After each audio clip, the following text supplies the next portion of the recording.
പ്രിയപ്പെട്ട വിദ്യാർത്ഥിനികളെ, പിന്നെ maths chapter 1 10ാം ക്ലാസ്സിലെ ചാപ്റ്റർ 1 സമാന്തര ശ്രേണികൾ എന്ന ചാപ്റ്ററിലെ പേജ് നമ്പർ 8ാം പേജിൽ 1ഉം 2ഉം ചോദ്യങ്ങൾ നമ്മൾ ചെയ്തു. ഇനി നെക്സ്റ്റ് 3ാമത്തേതാണ് നമുക്ക് ചെയ്യാനുള്ളത്. അതിനു മുമ്പ് ഈ ചാനൽ കാണുന്നവരെല്ലാവരും ചാനൽ സബ്സ്ക്രൈബ് ചെയ്തുകൊണ്ട് സഹകരിക്കണമെന്ന് അറിയിക്കുകയാണ്. അപ്പോൾ 3ാമത്തെ ചോദ്യമാണ് ഇനി നമുക്ക് ചെയ്യാനുള്ളത്. ചോദ്യം 3 എന്താണെന്ന് വെച്ചാൽ 3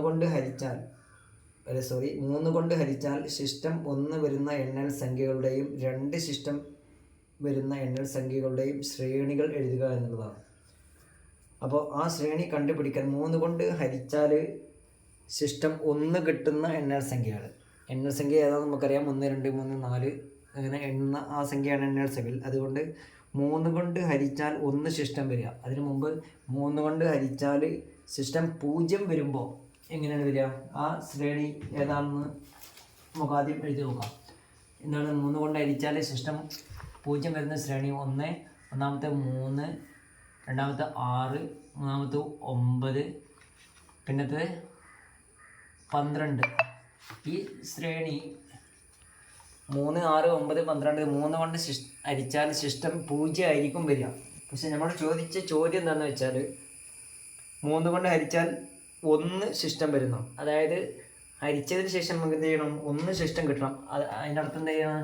1 കൂട്ടിയ പോലെ എല്ലാ സംഖ്യകളെയും. അപ്പോൾ ആ ശ്രേണി ഒന്നാമത്തെ 4, ഇത് 7, ഇത് എത്ര വരിക? 10, ഇത് 13 അല്ലേ?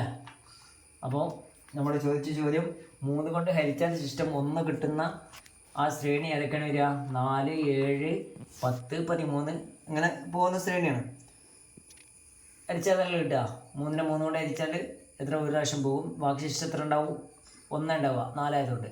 7 ആണെങ്കിലോ 2 പ്രാവശ്യം പോകും. ശിഷ്ടം എത്ര ഉണ്ടാവുക? 1 ഉണ്ടാവുക. അപ്പോൾ 4, 7, 10, 13 അങ്ങനത്തെ ശ്രേണിയാണ് ഒന്നാമത്തേത്.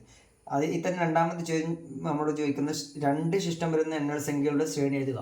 നമുക്കറിയാം 3 കൊണ്ട് ഹരിച്ചാൽ 0 കിട്ടുന്ന സംഖ്യയാണത് 3, 6, 9, 12. അങ്ങനെയാണെങ്കിൽ പിന്നെ ശിഷ്ടം 2 കിട്ടുന്ന ആ സംഖ്യൻ്റെ ശ്രേണി എന്തായിരിക്കും? 3 ഇവിടെ 3. പിന്നെ വേറൊരു കാര്യം ശ്രദ്ധിക്കാനുള്ളത്, ഈ ശ്രേണിയിലെ തുടക്കത്തിൽ എന്ത് വേണം? നമ്മുടെ ശിഷ്ടം എത്രയാണ്? നമ്മൾ ശിഷ്ടം 1 അല്ല ഇവിടെ പറഞ്ഞത്. അപ്പോൾ ഇത് ഫസ്റ്റത്തെ എത്ര വരിക? ഫസ്റ്റത്തെ സംഖ്യ 1 ആയിട്ട് ഇവിടെ ചേർക്കുകയും വേണം. അപ്പോൾ ആ ശ്രേണിയാണ് 1, 4, 7, 10, 13 എന്നായിട്ട് വരും. ഇനി രണ്ടാമത്തെ ആ ചോദ്യത്തിന് രണ്ടാമത്തെ ചോദ്യം ശിഷ്ടം 2 വരുന്ന എണ്ണൽ സംഖ്യകൾ എന്നാണ്. 3 കൊണ്ട് ഹരിച്ചാൽ ശിഷ്ടം 2 വരുന്ന എണ്ണൽ സംഖ്യകൾ. ആദ്യത്തെ സംഖ്യ നമുക്കറിയാം ശിഷ്ടം 0 വരുന്ന എണ്ണൽ സംഖ്യയാണ് 3, 6, 9 എങ്കിൽ ശിഷ്ടം 2 വരുന്ന ആദ്യത്തെ സംഖ്യ എത്ര ആയിരിക്കും? 5. പിന്നെ ഇതെത്ര ആയിരിക്കും? 8. ഇത് 11. ഇത് 14 അല്ലേ? അപ്പം ശിഷ്ടം 2 വരുന്ന എണ്ണൽ സംഖ്യകൾ 5, 8, 11, 14. അതായത് 5നെ 3 കൊണ്ട് ഹരിച്ചാൽ നമുക്ക് 1 ഒരു പ്രാവശ്യം ഹരിക്കാൻ കഴിയുള്ളൂ. പിന്നെ ശിഷ്ടം 2 ഉണ്ടാവും. ഇവിടെ 2 പ്രാവശ്യം 3നെ ഹരിച്ചാൽ 6 കിട്ടും. ശിഷ്ടം 2 ഉണ്ടാവും. ഇവിടെ 3 പ്രാവശ്യം 3നെ ചെയ്താൽ 9, ശിഷ്ടം 2 ഉണ്ടാവും. അങ്ങനെയാണ് ഈ ശ്രേണി വരിക. അപ്പോൾ ഇതിന് നമുക്ക് എത്രയാണ് ശിഷ്ടം വരുന്നത്? 2 അല്ലേ? 2 ആയതുകൊണ്ട് ഇവിടുത്തെ ഫസ്റ്റത്തെ സംഖ്യ 2 എന്നുണ്ടാവും. അപ്പോൾ ആദ്യത്തത് 1, 4, 7, 10, 13 എക്സെട്ര. അതുപോലെ തന്നെ അടുത്ത 2, 5, 8, 11, 14 എക്സെട്ര. ഈ 2 സംഖ്യകൾ ഇത് 2 ആയിരിക്കും അതിൻ്റെ ആൻസറായിട്ട് വരുന്നത്. ഇനി നമുക്ക് അടുത്ത ചോദ്യം 4ാമത്തേതാണ്. എന്താ ചോദ്യം?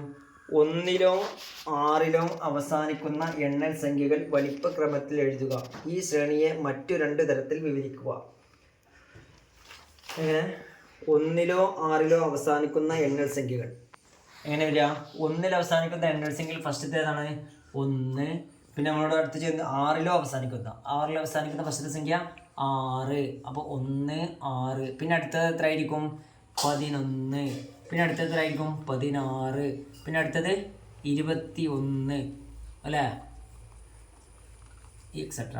ഇതായിരിക്കും 1, 6, 11, 16, 21, അടുത്തത് 26, അങ്ങനെ നീണ്ടിങ്ങനെ പോകും. എണ്ണൽ സംഖ്യയല്ലേ.